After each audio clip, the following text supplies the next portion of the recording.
I love the work of Dr. Paul Kengor, who's been a guest previously on this program, digging into the faith of our political leaders. He's a professor of political science at Grove City College. He's the executive director of the Center for Vision and Values, and he's written a new book called The Communists. Frank Marshall Davis, The Untold Story of Barack Obama's Mentor. Dr. Kengor, nice to have you back. How are you, sir? Good, Scott. Good to be with you. Thanks. Yeah, great to have you on the program. Who is Frank Marshall Davis? Well, Frank Marshall Davis was, quite literally, no exaggeration, a card-carrying communist.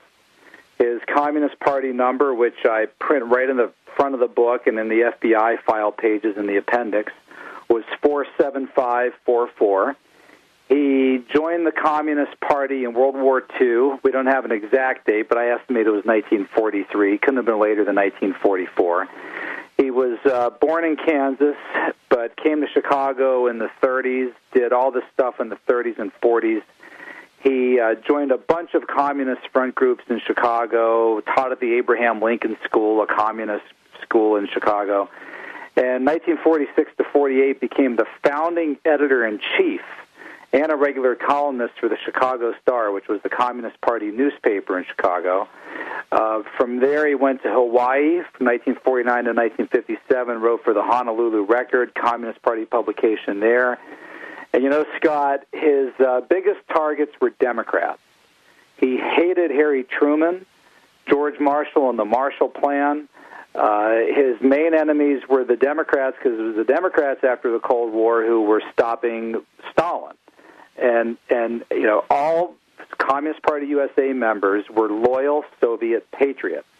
I published in the book their sworn loyalty oath, where they swore to, quote, ensure the triumph of Soviet power in the United States, unquote, to create a Soviet America. And so Frank Marshall Davis was so bad that the Democrats who ran the committees in Washington, including the Senate Judiciary Committee, these were old Cold War Democrats like John F. Kennedy, Chris Dodd's father, Tom Dodd. The Democrats that ran the Senate Judiciary Committee called him to Washington to testify in December 1956. He pled the Fifth Amendment. It didn't matter. Next year they put out a report called The Scope of Soviet Activity in the United States, where they listed Davis as an identified member of the Communist Party. FBI had him under surveillance for 2 decades and enlisted Frank Marshall Davis, Barack Obama's mentor, as listed him on the Federal Government Security Index, which meant that if a war broke out between the United States and the Soviet Union, he could be placed under immediate arrest. And that man, by the 1970s, went on to mentor the current president of the United States. Yeah, that's unbelievable. Now, we know as much as we know about him because of your research, and your research largely relied, I understand, on all kinds of archives from Soviet and Communist world and House and Senate investigations materials about him, right? I mean, that's how we know more now today and in the last couple of years than we previously did about the guy. Well, that's right. Although, you know, one of my primary sources of information, Davis's FBI file, which is 600 pages long, that was declassified. Cliff Kincaid filed a Freedom of Information Act request, got the file and put the entire thing up on his website back in 2007, 2008. So when Obama biographers like David Maraniss and David Remnick in particular, Maraniss is not quite as bad, but when David Remnick talks about these crazy right-wingers calling Frank Marshall Davis a communist and all sorts of other things, and Remnick's readers just think, oh, tisk tisk, those conservatives they're so mean. Well, all Remnick had to do was type in Frank Marshall Davis FBI, and he could read the entire 600-page FBI file online. Now, I found much more than that. I found all of his columns for the Chicago Star, Honolulu Record, where he's bashing the rich and the Wall Street, and the papers attacking GOP tax cuts that spare the rich. Davis is calling for taxpayer funding of universal health care, public works projects, all that kind of stuff. I got all that, and when I saw that, I thought, boy, this sounds remarkably like the rhetoric of President Obama. All right, so his communism credentials are well documented. We get that. Let's talk a little bit about his influence over the President of the United States. One, he was a drinking buddy of Barack Obama's maternal grandfather, Stanley Dunham, and then also spent time with the young Obama we know from the President's book, right? Yeah, that's right. In fact, we only know about Davis because of Obama. Dreams from My Father, Obama mentions Frank, not Frank Marshall Davis, but Frank, 22 times by name, dozens more via pronouns and other forms of reference, thousands of words, literally every section of the memoirs, from Hawaii to Obama mentions Davis when he gets to Africa, Europe, when he gets to Chicago in the 1980s to find himself professionally, just like Frank Marshall Davis did in the 30s and 40s. Obama visualizes Frank. He thinks of Frank. But he knew better, Scott, than to give Davis's full name, because he knew what a literal red flag Davis raised. But if no problem. Everybody knows that Frank is Frank Marshall Davis. No one disputes that. The Obama campaign back in 2008 admitted that. The only area where I picture them attacking me is arguing over the idea of mentor, because mentor is such a subjective thing. But it's very clear to me, and I think to anybody who reads the book, that Davis is clearly a mentor. I mean, in fact, mentor, which is defined by Merriam-Webster and Oxford as a trusted counselor or advisor, probably understates the Obama-Davis relationship. All right, so give me some examples where you see that influence playing out. Well, I mean, that's where it gets difficult. I mean, we know he had an influence, and now for me as a scholar, as a historian, can I say, okay, look, Obama sent the bust of Churchill out of the Oval Office. This has been a controversy that's back out again in the last couple of days. And, boy, does Obama not like Churchill? I've never heard of anybody who does. I've never heard of an American who doesn't like Churchill. Well, Frank Marshall Davis trashed Churchill relentlessly. Obama targeting General Motors for government action. Well, Frank Marshall Davis despised General Motors. Constantly bashing them for their excess profits, obscene profits. Frank Marshall Davis would have nationalized General Motors if he could have. The class warfare rhetoric, bashing Wall Street and the rich and corporate fat cats and millionaires and their wealthy contracts, not paying their fair share, that's all Davis's words. Those are all things that Davis said. So can I look at that as a scholar, as a historian, and say, okay, Obama believes these things because Davis believed them? No, but I think there's no question that Davis, who first met Obama when Obama was 9 years old in 1970, and was with him through 1979. I see David Marinis in his new book actually puts a number on it, says that Davis and Obama met upwards of 15 times, which probably understates the number of times that they met. When they would meet into late evenings together, long periods of time. I could see Davis, who ran it all the time. I mean, Obama quotes him in Dreams from My Father, raging against the American way. I've got Davis columns from 1946 and 47, about a dozen of them, where he's raging against the American way. Unbelievable. A lot of connections there. Okay, more on this after a short time out. Dr. Paul Kengor with us. The book is The Communist, Frank Marshall Davis, The Untold Story of Barack Obama's Mentor. More after this. Edge of the water, we were back in our conversation. We asked for a couple of segments so we could spend lots of time on this issue. Learn from the best. My buddy, the great one, Mark Levin, was raving about his conversation with Dr. Kengor and said one segment wasn't enough, so we scheduled him for the better part of 3 here. Professor of Political Science at Grove City College, Executive Director of the Center for Vision and Values, and his new book is The Communist, Frank Marshall Davis, The Untold Story of Barack Obama's Mentor. One question I have is if, this association is, harmless, why is it the president in his memoir only refers to the guy as Frank? That's obviously Frank Marshall Davis. That's pretty telling there, isn't it, Paul? It is. Yeah, that's very revealing. And in fact, it gets better than that, Scott. I did Sean Hannity's show a couple weeks ago, and Sean Hannity likes to play clips from Dreams from My Father, audio clips, on the air. And so ahead of time, I was working with one of his producers, and she said, it'd be a really cool idea to get audio clips where Obama mentions Frank Marshall Davis and play those on the air. And I said, oh, yeah, good idea. Right? She said, so could you go through and identify the sections in the book where he quotes them? I said, yeah, sure. It'll take a little bit of time, but it'll be worth it. It'll make a good show, right? Well, the audio version of the book, which is narrated by Obama, it's already selectively excerpted anyway. It's abridged. But of all of these references to Frank, 22 of them across literally every section of the book, not one of them, we couldn't find one of them in the audio version. Well, how in the world do they do that? They've scrubbed the audio version, for crying out loud? I guess they purged them. They blacklisted them from the audio version. Well, that tells you a lot, too, doesn't it? It tells you a lot about liberals. Yeah, and I'd like to know how the conversation went with the people who did the audio version, right? Who said, maybe they tried to put in some sections with Frank, but they decided not to. And I'd like to hear the conversation with the original editor from Dreams from My Father, who said, hey, Barack, read the manuscript, nice job here. You keep mentioning this guy, Frank. But you forgot to give his full name. Can you give me his full name so we can just put it there first time? Yeah, right. I mean, you've written a lot of books. I've been blessed to write one with the help of folks, but that's what you have an editor for. They tell you, hey, I need the guy's last name here. Right. Right. And so I'd like to know, why exactly that wasn't in there. And I think it's pretty easy to understand. Everybody in Hawaii, knew who Davis was. He was infamous. I mean, geez, the local boy that was in December 1956 was flown to Washington to testify on his communist activities before the big boys. So Obama was afraid to mention that, and yet at the same time, clearly he saw Davis as such an influence that he must have realized it would be almost disrespecting him to not acknowledge him in his memoirs.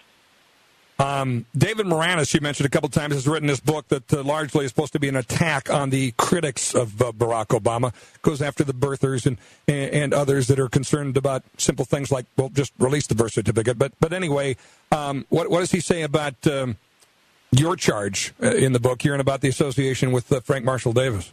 He hasn't mentioned me yet that I know of. Now, Moranis in August 2008, he wrote a huge profile for the Washington Post on Obama's Hawaii years, and it was like 10,000 words, really long piece. He didn't mention Davis once. It was scandalous, really scandalous. Now, I expected much worse in his book that just came out in the last few weeks. However, I got to give him credit. He did mention Davis, not a lot. He mentioned him like 6 or 8 times, slightly more than he mentioned Betty Davis, the actress.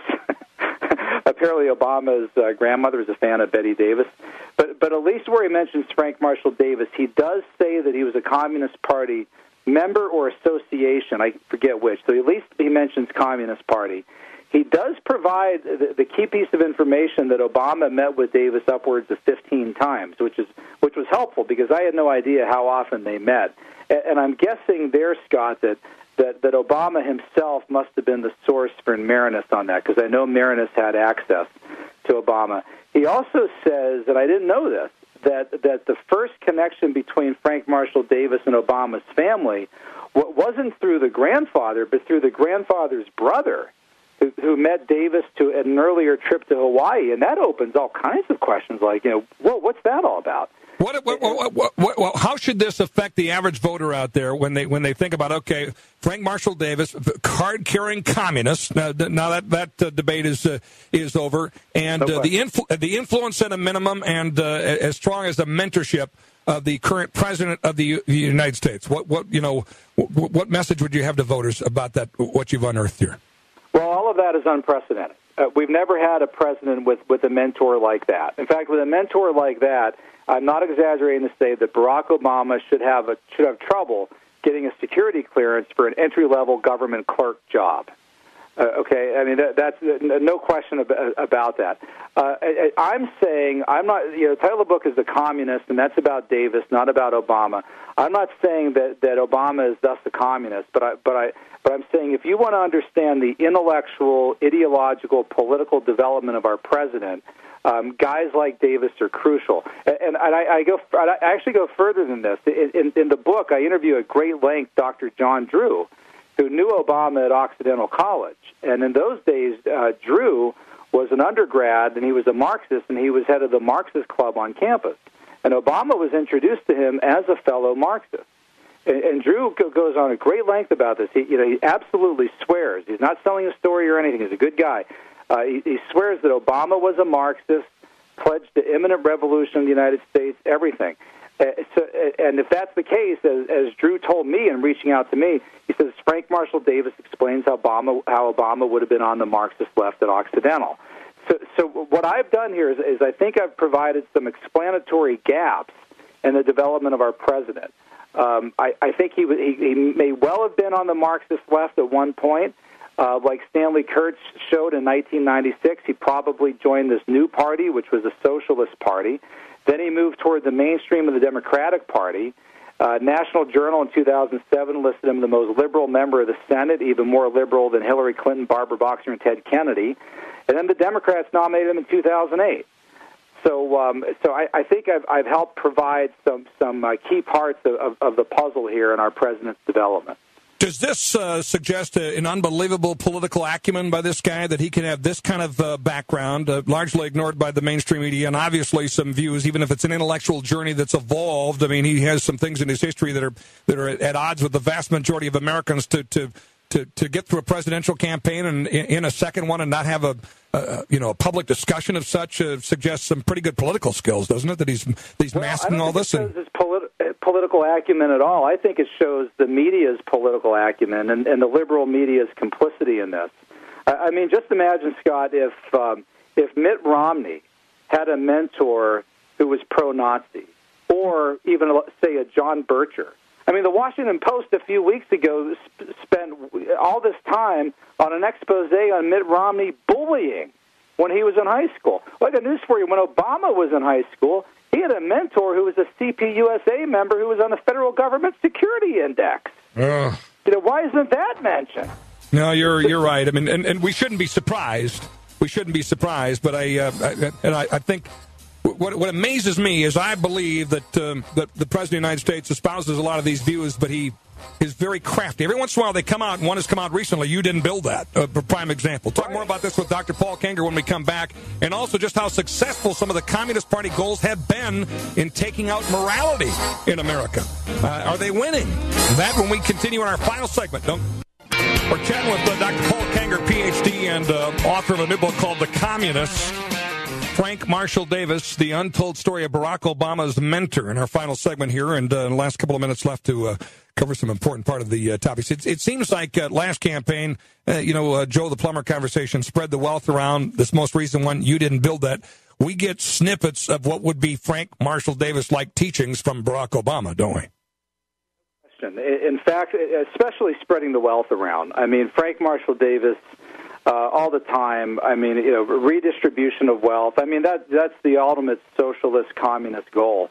And I mean, he talked about taking money from the rich for the poor and for specifically public works projects to keep America from going into another Great Depression, which basically is precisely big government stimulus, exactly what we're doing right now. And he even called flat out for taxpayer funding of universal health care. That was in a couple of his columns. And in fact, I should note, Scott, this is amazing. People find this hard to believe. When Davis was at the Chicago Star as the editor-in-chief, one of his fellow columnists on the op-ed page was Senator Pepper. Senator Claude Red Pepper. He was considered so far to the left they called him Red Pepper. And in the precise time when Pepper was writing for the Chicago Star, it was 1947 that Pepper wrote the bill in the Senate to socialize medicine in the United States. That was the exact time that he was there with Frank Marshall Davis. And, of course, that would have to wait 60-some years later until the current era. And, the president famously talked during the last campaign and after election about the transformation of America is coming. And what Frank Marshall Davis and others advocated for was for a transformation of our nation, as we noticed. I mean, even Lenin himself famously said hatred is the basis of communism. Some folks believe there is a dislike to be kind, underneath a lot of what drove Obama in his younger years of this country. And, again, you wonder with all those meetings and connections, quite honestly, Frank, the Reverend Wright became an issue during the campaign for a brief time in 2008. But this is a much more troublesome relationship that ought to have some real scrutiny by real mainstream media sources, and hopefully your book gets some more attention in this campaign, because this is a very important piece of information for people to put in their filter, isn't it? Well, and there's an even better. Frank Marshall Davis, in his kickoff op-ed piece for the kickoff article for the Chicago Star, July 6, 1946, it was called "Those Radicals of '76." And in that, Davis talked about the importance of advancing, quote, fundamental change, unquote. And I quote in the book Davis's biographer, University of Hawaii biographer, Catherine Takara, knew him for 15 years, talked to him the day he died, very close to him. And she said, the most important influence that Frank instilled in Obama was a sense of believing that change can happen, this belief in change. And, that became the one-word mantra for the whole Obama political movement. It sure did. The other thing is, if you go back and look at, the actual stated goals of the Communist Party, the famous, the Naked Communists, reprinting what they designed, the changes come. And the change largely has played out exactly as I think a lot of people think communism is dead, and as a term, as a way of government maybe, but their ideals and what they envisioned, their goals in America of undermining the family and undermining our morality and culture and promoting pornography and feminism. And if you go through their stated list of goals, you got to say this is a way of thinking that's been pretty successful in undermining our culture, can't you? Well, that's right. In fact, I have the Communist Manifesto right here, and if you just go to Marx online and Marxist.org and read the Communist Manifesto, Marx gives a 10-point plan that talks about all this stuff, and he talks about the abolition of family, tradition, and so forth. Frank Marshall Davis and these guys, what they did, Scott, this is very important. Once the Communist Party collapsed in Hawaii because they realized they couldn't be elected, and the FBI file talks about this, I quoted at length in the book, they decided to instead change their tactics and infiltrate the Democratic Party and run for office as Democrats. Davis himself did that and got elected to a local Democratic precinct. So that began the long march of progressively transforming the Democratic Party from the party of Truman and JFK to the party of Nancy Pelosi and Barack Obama. And Democrats who don't realize that this has happened to their own party, that they have been used as dupes and useful idiots by the far left, by communists, it's a shame. And we can tell them again and again and again about the communists in our midst that have done this, but instead the communists call us Joe McCarthy, and the liberals and progressives, they laugh and they say, yeah, that's right, you're Joe McCarthy. He's not a communist. And so, they've been suckered into this, and they've been made fools of, and they don't even realize it. Has President Obama ever been asked in any kind of interview or, a place on record about his relationship with Frank Marshall Davis? Not that I know of. The best I could think of is that David Marinus might have. It hasn't been done publicly, and if he is, I don't think he will be unless this book does really, really well, and then someone asks him. It's real easy to answer. In fact, I even say in the book, I kind of tip off the Democrats. All he really has to say is, okay, yeah, the guy was an influence. Yeah, I did meet with him often, introduced by my grandfather. Yeah, we knew how far the left he was. But hey, guys, come on. I'm not a communist, obviously. And this professor lists some similarities here between myself and Frank. But we're both on the left, and I'm obviously not a communist. And you could pretty much end it like that. And at which point people might say, well, then what's the point of the book? Well, the point of the book is, the guy was still an influence. And we want to know who the mentors are. I haven't done a biography where I don't talk about the mentors, and there's not a biographer alive who doesn't do a biography without talking about mentors. And now here in this case, we're suddenly going to skip a mentor because it's Obama and his mentor was a CPUSA member? Well, I guess so. And by the way, 2016, the movie that Dinesh D'Souza did as part of his book, there's parts of what you've unearthed included in that movie as well, correct? That's right. Yeah, I'm interviewed by Dinesh in that movie talking about Davis specifically. And we're working on getting that movie in our region. I didn't hear yet, but we're going to. What's worse, do you think? The fact that that Barack Obama, with these influences, was elected president of the United States, or that people overlooked those things and elected him? I mean, is he to blame, or the people that elected him to blame? Oh, I always say that the American people are to blame. I'm a conservative. I'll never vote for Obama, but I harbor no bitterness toward Obama at all. I mean, Barack Obama has got to be amazed that he was elected president in this country. I mean, somebody with his beliefs should be president of Spain or Greece or a country like that. I mean, just, we never elect the most liberal member of the National Journal's list of senators. I mean, this is unprecedented. This is the fault of the American public for doing this in the first place. And I remember seeing a poll, Scott, at the start of the Obama presidency where the American public was asked, which president would you like Obama to be most like? And the answer was Ronald Reagan. And I thought, boy, this is really sad. Yeah. Obama can't be Ronald Reagan because they completely disagree on everything. Read this book, folks. Inform yourself, and enough noise, and he will get asked about it. It will play a role in the election. It needs to. The Communist, Frank Marshall Davis, The Untold Story of Barack Obama's mentor, Dr. Paul Kengor. Thank you, sir. Great information. Right, appreciate your good work, and all the best to you. God bless you.